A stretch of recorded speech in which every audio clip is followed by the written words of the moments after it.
그래요. 우리 한 사람 한 사람 위에 눈 초롱초롱하게 뜨고 신앙생활 하는 것 같지만 그러지 못할 때가 많이 있습니다. 힘겹고 어려울 때가 많이 있죠. 그럴 때마다 늘 도우시고 인도하시는 하나님의 은혜가 있으면 이 시간 감사를 드립니다. 아니 지금 저 이번에 링링 태풍 오면서 아직 제가 전화는 아직 한 통화도 받지는 못하였습니다. 그래도 다행이다라는 거죠. 무소식이 희소식이다고 다들 안전하게 잘 여기 참석하게 하여 주신 것 은혜인데 어제 다운자매가 피신 왔었어요.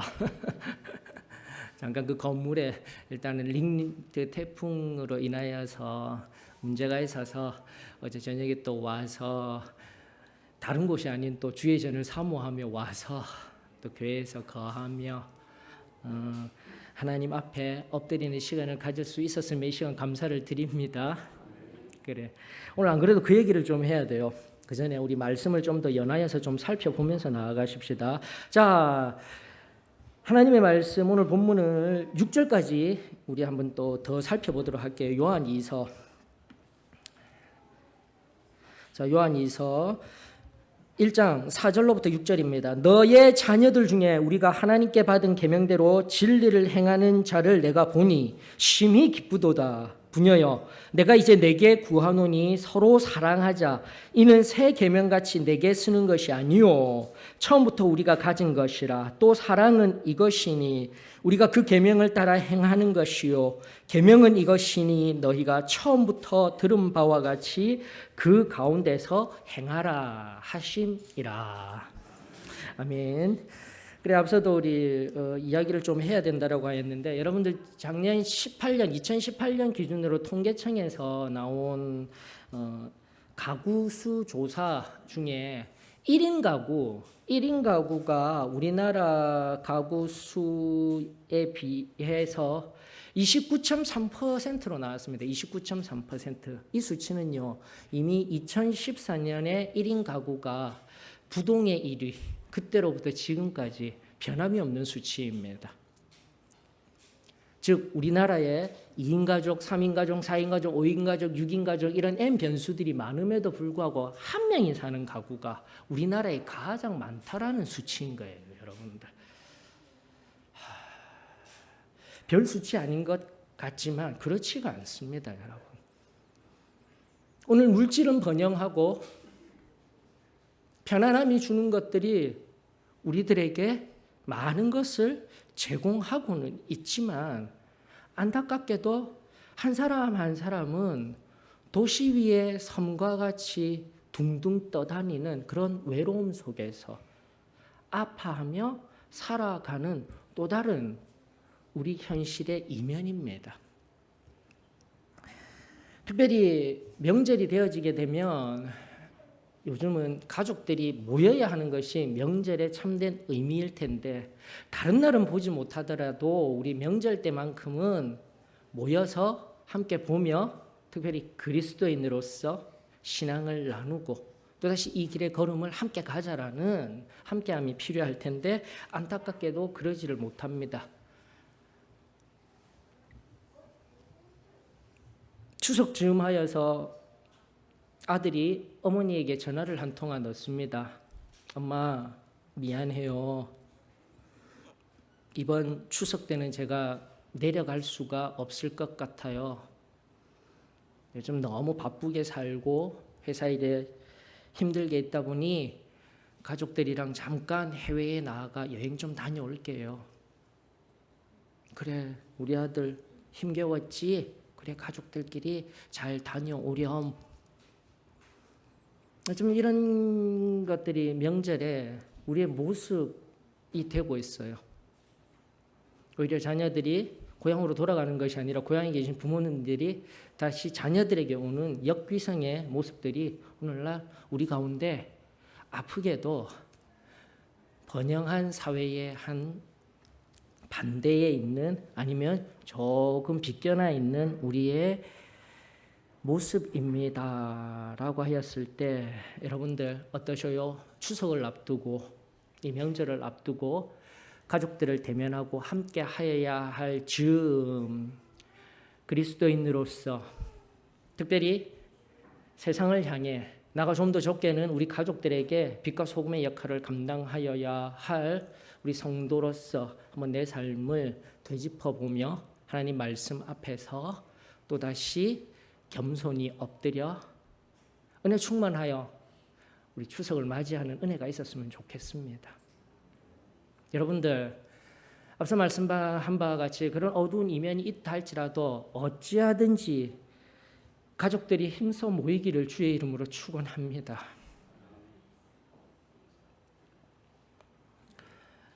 여러분 창세기를 바라보게 되면은 바벨탑 사건을 통하여서 하나님이 흩어지도록 만든 것은 죄로 인한 결과였습니다. 다시 한 번 더 우리가 모이고 초대교회에 성령이 임함으로 말미암아 그 언어의 흐트러트림과 함께 문화의 흐트러트림, 끊임없이 세상은 죄로 인하여서 흩어진 삶을 살아갈 때 하나님은 한결같이 모이기를 원하셨다라는 것을 우리는 성경 말씀을 통시적으로 바라보며 이해할 수 있어야 합니다.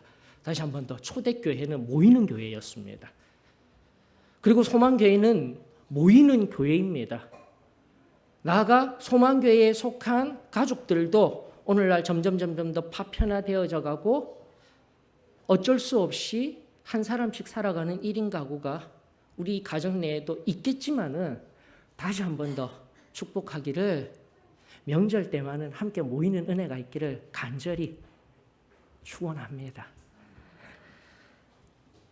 특별히 초대교회 한번 여러분들 말씀을 잘 살펴보셔요. 초대교회 속에 등장하고 있는 제가 4곳의 말씀을 들려드릴 텐데 그곳에서 공통되는 것을 여러분들이 한번 살펴보셔요. 먼저 로마서 16장 5절에 보면 이런 말씀이 있습니다.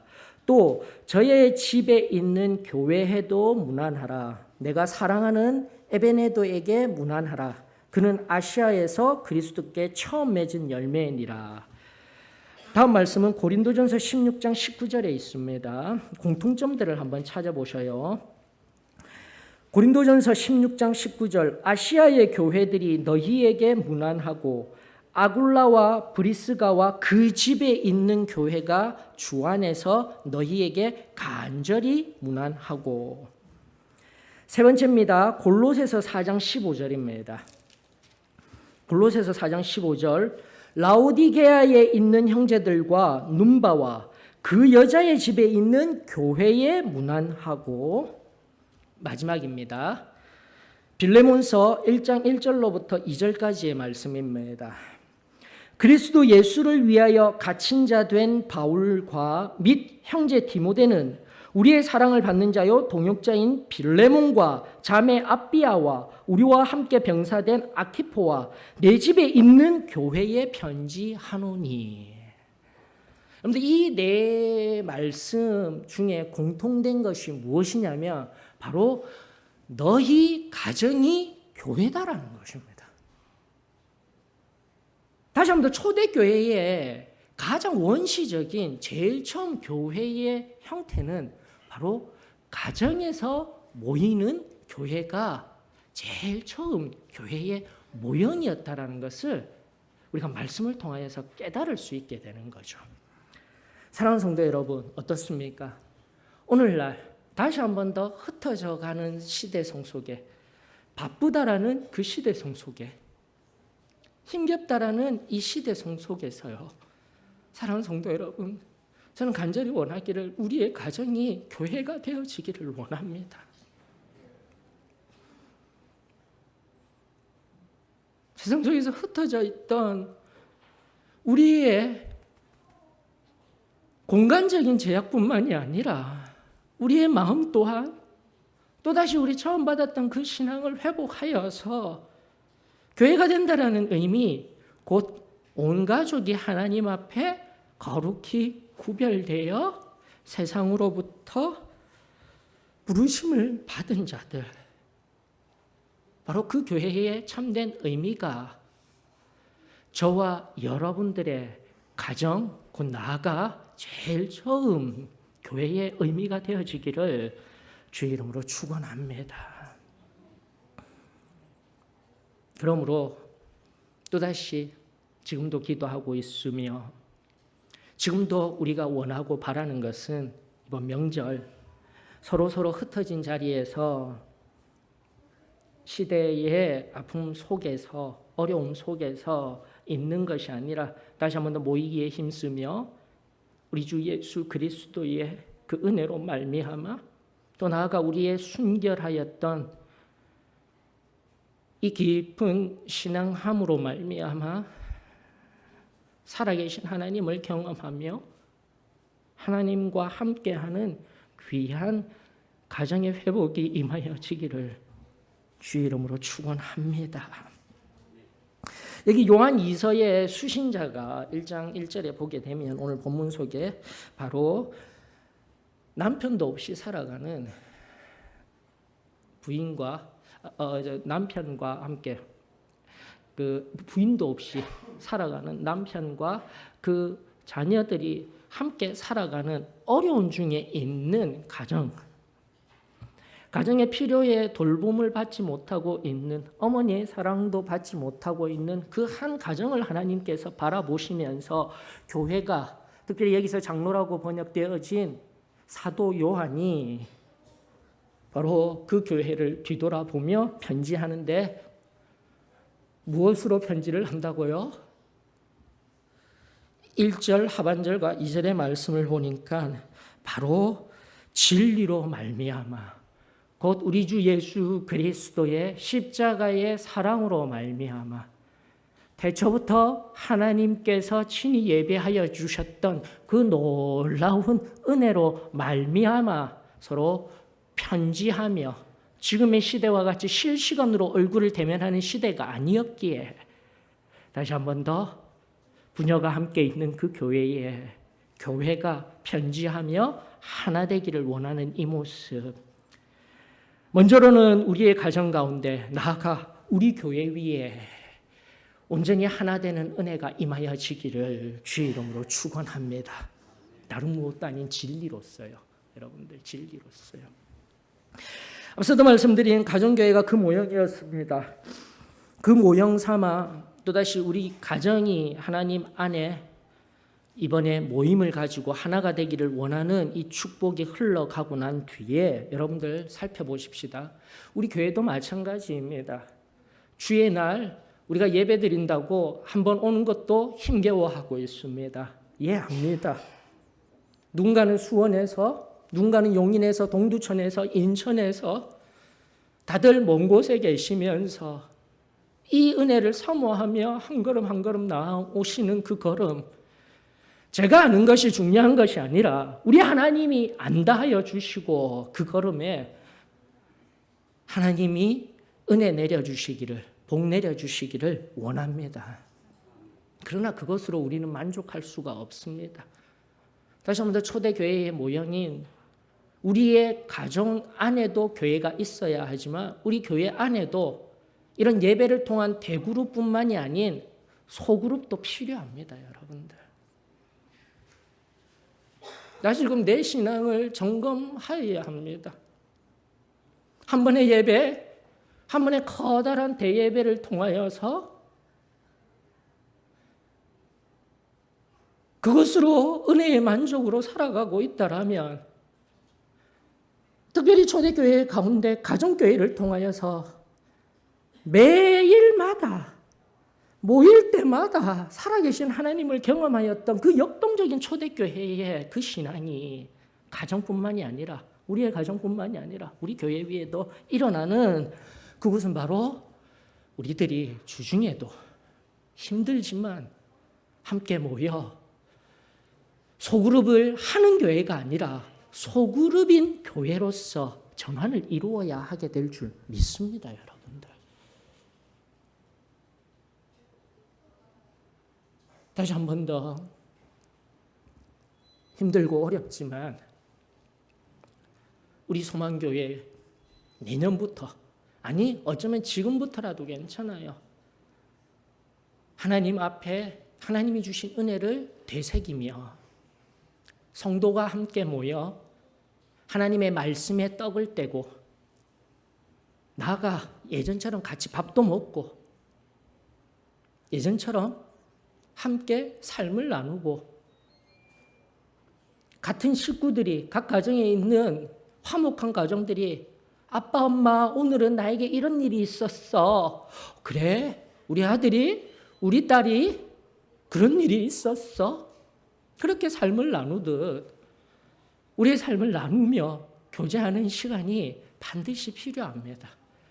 사랑하는 성도 여러분, 지금도 우리가 그 전날 뜨거웠던 신앙 안에서 승리하는 삶이라는 그 모토를 그냥 관념적인 모토로 끝내버린 지금 이 시점쯤 다시금 내 신앙 안에 지금 무엇이 부족하고 그 살아계셨던 뚜렷한 우리 주님을 만나 내가 어떠한 삶을 살아왔었는지 기억하여 오늘 다시 뜨겁게 내 형제 자매를 사랑할 수 있는 우리 소그룹 함께 할 수 있는 그 은혜의 씨앗이 누군가 한 사람을 통하여서 누군가 소수를 통하여서 우리 교회 안에도 그렇게 세워질 수 있기를 주의 이름으로 축원합니다. 그러면서 3절이 의미하는 것은 바로 그 가정교회 위에 어려움 중에도 작지만 3인 이상 되어지는 가정인 것 같아요. 부녀가 복수의 개념으로 나와 있기 때문에 2는 너무 작고요. 그 가정 가운데 3절에 은혜와 긍휼과 평강이 하나님 아버지와 아버지의 아들 예수 그리스도께로부터 진리와 사랑 가운데서 우리와 함께 있으리라. 이 사도를 통하여서 선포된 말씀, 함께하는 이 말씀, 여기서 우리라 하면 사도, 당시의 사도들, 교회들을 넘어서 하나님이 바로 오늘날 교회 위에, 가정 위에, 우리 한 사람 한 사람 위에 하시는 놀라운 은혜의 말씀이 되어지기를 주의 이름으로 축원합니다. 그런데 어떻게 모여야 합니까? 그냥 우리 성도들이 와서 한 주 잘 지냈어요? 한 주 어떻게 살았어요? 그 지난번에 부동산 투자한다던데 어떻게 투자는 잘하고 있어요? 요즘 정치적으로요. 누가 말이죠. 여러분 그렇게 모이라고 성경은 말하고 있지 않습니다. 4절 이하 6절로부터는 무엇으로요? 계명으로 말미암아 사랑함으로 그렇게 함께 하라고 성경은 말하고 있습니다. 또다시 4절은 무엇을 의미합니까? 바로 그 계명으로 말미암아 사랑하는 삶을 다른 누구도 아닌 바로 너희의 자녀들이 그렇게 행하며 살아가고 있다라는 것이 나의 기쁨이다. 사도 나아가 평생을 핍박받으며 평생을 예수 그리스도를 따른다라는 이유만으로 고통받으며 살았던 이 원로의 이 오래된 원로의 사도 곧 사도 요한에게 참으로 기쁜 소식이 되어졌던 것. 사랑하는 성도 여러분, 저와 여러분들의 가정 위에 그리고 우리 교회 위에 충만하여지기를 주의 이름으로 축원합니다. 이 기쁨은 그 사도의 기쁨을 넘어선 하나님의 기쁨이 되어질 줄 믿습니다. 내가 하나님을 기쁘시게 하는 삶을 살아야 합니다. 우리가 하나님을 기쁘시게 하는 교회가 되어야 합니다. 그렇습니다. 사랑하는 성도 여러분. 오늘 다시 한 번 더 말씀이 의미하는 바와 같이 계명에 의한 사랑을 함으로 하나님의 기쁨이 되는 저와 여러분, 나가 여러분의 가정, 우리 교회가 되어지기를 주의 이름으로 축원합니다. 이것이 회복되어져야 해요. 이것이 회복되어져야 해요. 앞서도 말씀드린 바와 같이 왜 목사님이 가정 얘기를 하시다가 교회 안에 소그룹 얘기를 하고 계실까? 여러분들 앞서도 말씀드렸습니다. 우리가 그냥 모이는 것이 아니라 교회 안에 말씀으로 떡을 떼어야 합니다. 부동산 정보 나누는 곳이 아닙니다. 정치적인 견해를 나누는 곳이 아닙니다. 어떻게 살아왔는지 그 교제만으로 끝나버리는 곳이 아닙니다. 하나님의 말씀의 그 풍성한 교제가 있어야 할 줄 믿습니다. 말씀을 기반으로 해야 되는 거예요. 말씀을 통하여서 말씀의 떡을 떼며 다시 한 번 더 실제적인 밥을 함께 먹으면서요. 여러분들 밥 먹는 공동체가 얼마나 순전한 공동체가 되어지는지요. 지금도 저희 교회에 1층, 3층 하나님이 복 주셔서 공간은 내어졌지만 와서 함께 할 수 있는 곳이 되어졌지만 우리 소망교회 교우들의 발걸음이 연약한 자리에 있음에 하나님 앞에 담임 목회자로서 늘 회개하는 심정으로 기도하며 엎드립니다. 사랑하는 성도 여러분, 다시 한 번 더 내 형제 자매를 온전히 섬기며 함께 할 수 있는 소그룹에 밥 함께 먹으며 교제하며 말씀으로 떡을 떼는 것이 바로 초대교회, 가정교회의 모습인 것과 같이 우리 교회의 성도로서의 당연한 모습이 되어야 합니다. 그러므로 가정과 교회 내의 소그룹은 같은 식구와 같은 모습으로 식구, 아시다시피 밥을 함께 먹는 사람들을 식구라고 이야기를 합니다. 저는 그런 교회가, 그런 형제 자매의 참된 사랑의 회복이 바로 이곳 교회 안에서 이루어지기를 주의 이름으로 축원합니다. 여러분도 5절 한번 보셔요. 5절의 말씀 이렇게 이야기를 하고 있습니다. 부녀여, 내가 이제 내게 구하노니 서로 사랑하자. 그리고 6절을 통하여서 우리가 아는 것과 같이 이 계명은 바로 너희들이 들은 바요. 그 들은 바가 요한일서, 즉 요한일서는 요한 2서와 함께 중요하게 살펴야 하는 부분입니다. 요한 2서의 이 짧은 편지와 함께 요한 1서에서 또다시 사도 요한이 무엇을 이야기하였는지, 계명을 통하여서 왜 사랑하자라는 미리 앞선 결론적인 결론을 가지고 지금의 이 말씀을 선포하고 있는지, 요한 1서를 통한 하나님의 말씀인 거예요. 계명을 통하여 하는 것들은 다른 것이 아니었습니다. 사랑하는 거예요. 사랑하는 거예요, 여러분들. 그것이 바로 5절과 6절에 연결되어지게 되면서 5절에서 이렇게 이야기를 하고 있습니다. 이는 새 계명같이 내게 쓰는 것이 아니요 처음부터 우리가 가진 것이라라고 성경은 말하고 있다라는 것입니다. 지금 새롭게 내가 말하는 것이 아니라 너희들 처음 하나님의 자녀가 되었을 때 바로 그때로부터 주어진 계명이었던 것이야. 그것이 어떤 계명입니까? 요한일서 4장 7절로부터 11절에 잘 녹아져 있습니다. 다시 한 번 더 눈으로 보시면서 지금 살필 말씀은 7절과 11절입니다. 요한일서 4장 7절과 11절. 사랑하는 자들아, 우리가 서로 사랑하자. 사랑은 하나님께 속한 것이니 사랑하는 자마다 하나님으로부터 나서 하나님을 알고, 다시 한 번 더 우리가 구원받아 새롭게 중생한 심령이라면 하나님으로 말미암은 사랑을 하는 것이 하나님의 명령입니다, 말씀입니다, 계명입니다가 당연하게 느껴지는 것이에요. 성경을 내가 모른다 할지라도. 11절, 사랑하는 자들아, 하나님이 이같이 우리를 사랑하셨은즉 우리도 서로 사랑하는 것이 마땅하도다. 이 커다란 요한 1서 가운데 녹아 있는 하나님의 사랑을 근거로 한 하나님의 말씀의 명령, 그것이 계명이 되어져서 우리가 실제적으로 하는 일은 바로 성도가 서로 사랑하는 것. 이것을 사도 요한은 마땅하다라는 당연한 용어로 우리들에게 권면하고 있음에 오늘 나의 심령 가운데 이 말씀이 깊이 새겨지기를 주의 이름으로 축원합니다. 여러분도 어디 그뿐입니까?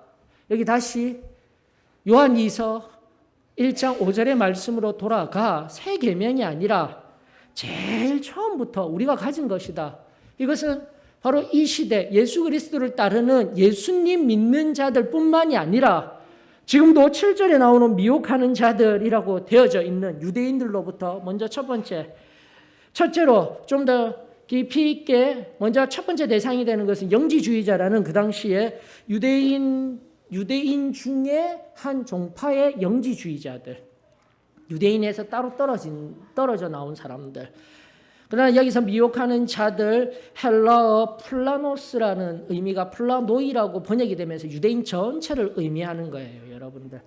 다시금 예수님을 통하여서 새롭게 은혜가 선포되어지고 사랑이 선포되어지는 그 진리가 참된 진리이지, 다시금 미혹하는 자들이라는 이 유대인들이 이야기를 하고 있는 할례받는 자들, 그리고 나아가 7절이 의미하듯 영지주의자들처럼 예수 그리스도께서 육체로 오심을 부인하는 자들, 곧 그것은 육체의 부활이 없다라는 것과 동일한 거예요.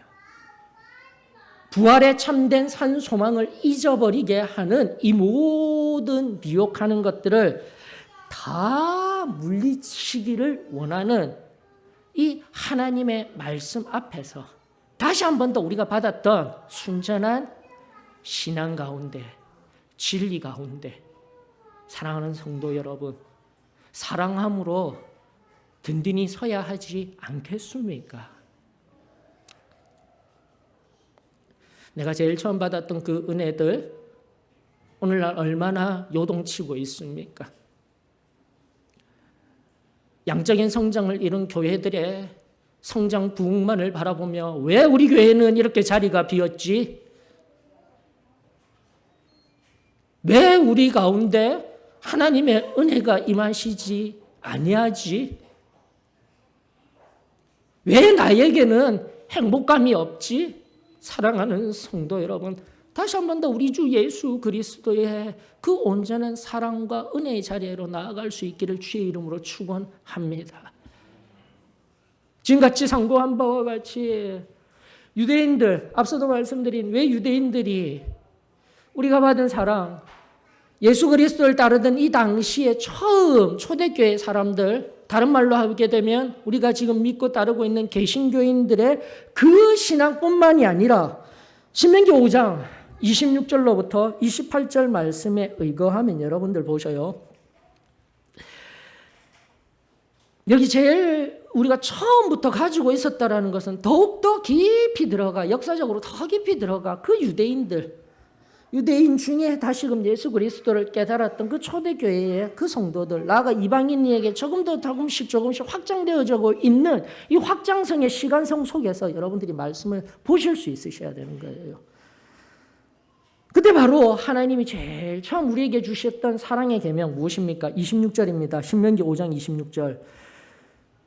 일단 전체를 살필 때는 신명기 5장 23절로부터 33절까지 같이 보시면은 충분히 이해되십니다. 그러나 지금 시간 관계상 26절로부터 한번 보십시다. 육신을 가진 자로서 우리처럼 살아계시는 하나님의 음성이 불 가운데에서 바람을 듣고 생존한 자가 누구니까? 당신은 가까이 나아가서 우리 하나님 여호와께서 하시는 말씀을 다 듣고 우리 하나님 여호와께서 당신에게 이르시는 것을 다 우리에게 전하소서. 우리가 듣고 행하겠나이다 하였느니라. 여호와께서 너희가 내게 말할 때에 너희가 말하는 소리를 들으신지라. 여호와께서 내게 이르시되 이 백성이 내게 말하는 그 말소리를 내가 들은즉 그 말이 다 옳도다.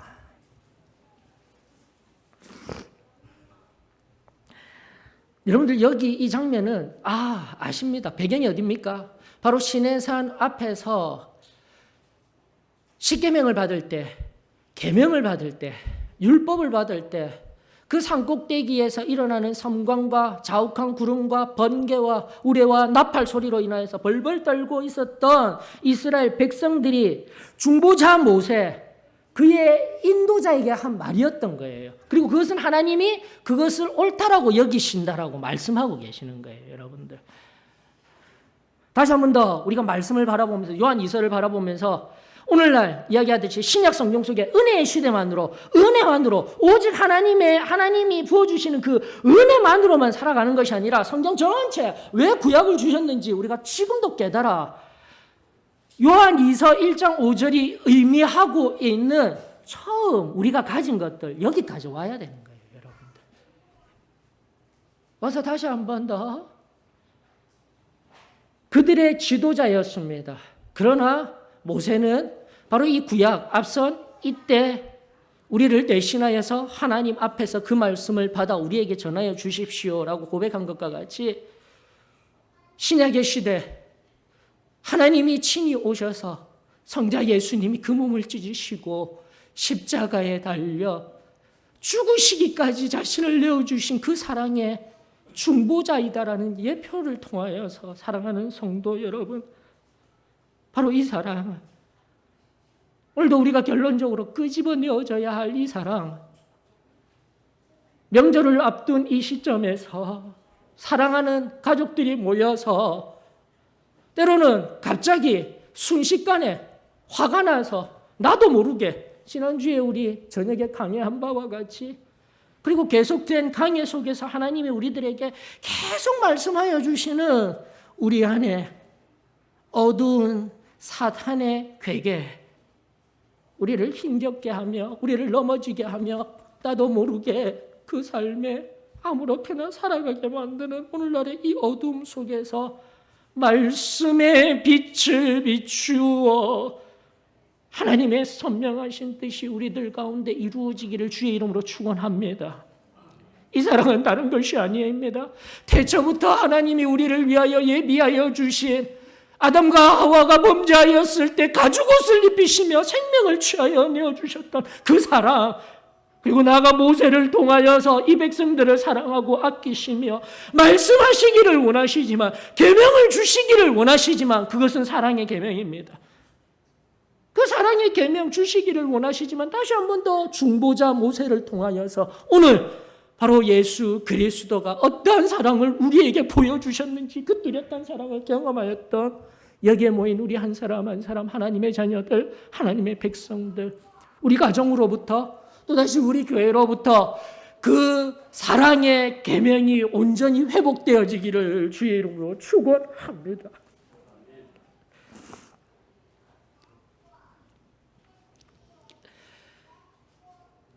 지금 십자가의 그 놀라운 사랑, 그것은 우리들에게 단회적으로 끝나버릴 사랑이 아닙니다. 한 번의 사랑으로 끝나버릴 사랑이 아닙니다.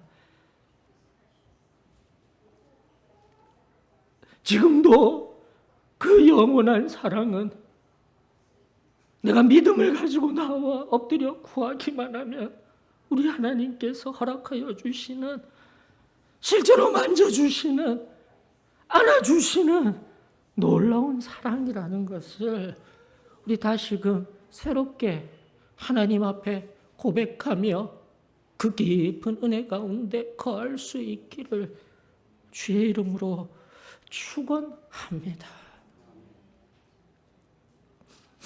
여러분들, 이 사랑 내가 알고 있어. 나 알고 있어. 그러나 이 사랑 놀랍게도 4절에서 이미 말씀드린 바와 같이 요한이서 1장 4절에 다시 한 번 더 그 자녀들이 그 계명, 감추어졌던 그 계명, 그것은 바로 사랑으로 아이들이 누군가를 섬기고 누군가에게 이 놀라운 사랑을 증가하는 그 삶의 모습으로 말미암아, 그 계명을 지킴으로 말미암아 사도의 기쁨이 되어지고 하나님의 기쁨이 되어진다는 것을 바라보았을 때, 여러분들 제일 처음에 사랑으로 돌아갔을 때 신명기 방금 5장 26절로부터 28절까지 읽은 말씀 이후에 29절이 우리들에게 또다시 명확하게 우리가 무엇을 해야 할지, 이 사랑과 관련하여 또다시 무엇을 해야 하는지 우리들에게 말씀하고 계십니다. 신명기 5장 29절은 이렇게 이야기를 하고 있습니다. 다만 그들이 항상 이 같은 마음을 품어 나를 경외하며 내 모든 명령을 지켜서 너희들만 지키는 것이 아니라 그리하여서 그들과 그 자손이 영원히 복받기를 원하노라. 다시 한 번 더 지키고 하나님의 말씀을 지키고 하나님의 사랑을 온전히 전하는 자기 자신의 신앙의 영역을 넘어서 그 아들 딸들에게 전하며 그 자손들에게 전하며 다른 무엇과도 바꿀 수 없는 신앙이 우리의 가장 큰 재산입니다. 또다시 물려주어야 할 유산입니다. 이것이 우리 가정 가운데 온전히 선포되어지는 은혜가 있기를 주의 이름으로 축원합니다. 가족이 온전히 화합된다라는 거, 어렵다라는 거 알고 있습니다. 매번 명절만 되어지게 되면 가족들 괜히 모였다가 서로 마음의 상처만 받고 상처받는 것으로 끝나는 것이 아니라 성경적으로 이해하여야 합니다. 보이지 아니하는 사탄과 그 사탄을 따르는 마귀와 악한 타락한 천사들에 의하여서 우리를 끊임없이 괴롭히고 있는 이 상태 속에서 나도 모르게 화내게 하고 나도 모르게 말하게 하고 나도 모르게 순식간에 행하게 하여서 형제자매가 서로 다투고 때리고 나아가 상해를 가하는 그러한 사회의 이슈가 등장하게 될 때 우리는 아파해야 합니다. 계속 기도해야 합니다. 시대의 중보자로서 이제는 내 가정뿐만이 아니라 사회를 바라보며 하나님 앞에 목숨을 걸고 기도하였던 모세와 같이 아브라함과 같이 그렇게 기도하는 교회가 그렇게 기도하는 저와 여러분들이 되었으면 참으로 좋겠습니다. 내가 먼저 변하여야 합니다. 내가 먼저 말씀 앞에서 그저 단순한 신앙의 원리뿐만이 아니라 하나님이 한 말씀 한 말씀 그리고 이 계절, 시즌, 시시때때로 하나님이 들려주시는 말씀 앞에 나 자신을 깨트리며 순전한 믿음으로 다시 일어서는 그 한 심령 한 심령을 통해 하나님 크고 놀라운 일을 행하게 하여 주실 줄 저는 믿습니다. 그 은혜를 향한 믿음이 저와 여러분들의 것이 되었으면 좋겠습니다. 사랑하는 성도 여러분, 오늘 하나님이 우리를 불러주시고 또다시 가족들과의 나눔의 자리로 나아가게 하실 때 나는 어떻게 준비되어져 있습니까? 영원한 생명의 소유자로 준비되어져 있습니까? 그렇지 아니하면 그저 그 영원한 생명을 잠시 내려두고 가족들과의 관계성 속에서 옳고 그름만을 따지고 살아가고 있습니까? 나 자신을 정직하게 바라보며 오늘 이 시간 하나님의 그 깊은 은혜에 거하며 우리 함께 할 가족들을 위하여 먼저 중보하며 은혜로 충만하여 지십시다. 다시 한번 내가 하나님 앞에 겸손히 나와 내 가정의 중보자가 되겠습니다. 지금도 식어버린 이 교회의 중보자가 되겠습니다. 그 진실한 고백이 우리 가운데 온전히 이루어지게 될 때, 하나님 앞에 온전히 올려지게 될 때, 저와 여러분들을 통한 하나님의 그 완전한 은혜가 이 한 주 동안 누르고 넘치도록 풍성하게 흘러넘칠 줄 믿습니다. 우리 다 같이 일어나셔서 찬송가 222장입니다.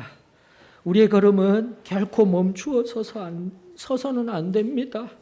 다시금 주님 오실 때까지, 주님 만날 때까지 이 믿음을 끝까지 걷게 해달라고, 특별히 이 한 주간 온전히 걷게 해달라고 찬송 올려드리며 말씀 붙들고 깊은 기도의 자리로 나아가십시다.